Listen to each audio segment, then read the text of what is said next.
Other methods of physical control that you see utilized nowadays. Radiation. Radiation actually does work at sterilization.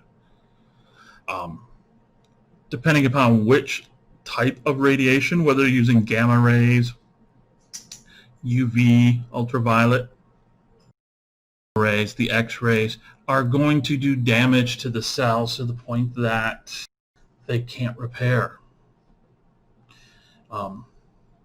We find that some European countries are using irradiation to, disinfect, but not quite sterilize, disinfect meat products.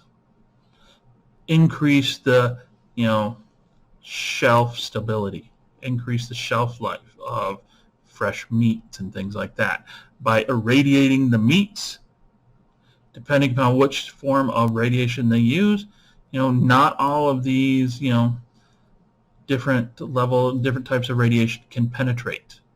So use ones that can't penetrate but will only damage the surface, cells on the surface of the microbes on the surface of the steak, the chicken.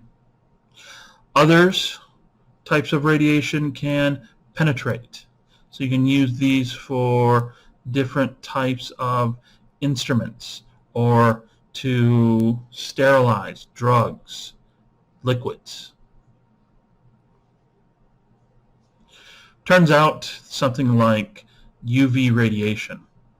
UV light cannot penetrate. Heck, some plastics can stop UV penetration. The light passes through, but the radiation can't. So you can use this as a mechanism for decontamination surfaces. We're starting to see this more and more in medical settings. They're using UV light on the surface. Now keep in mind that anything that's going to be in shadow, maybe the surface isn't completely flat but has some undulation in it. Well, it turns out that if the UV light's coming in, it's going to be casting a shadow. Whatever's in the shadow is not going to be decontaminated. This decontamination method for some of these, irradiations like UV, can't get in the nooks and crannies. Remember, it's going to be in shadow. So it's only things that get full exposure will be decontaminated. And this is going to take time. It's a slow process. It's rounds and rounds of doing this, or extended time as the damage accumulates. Now, the damage that accumulates, the majority of it's going to be with the DNA. Yes, some proteins and things will be damaged, but enzymes can be quickly replaced.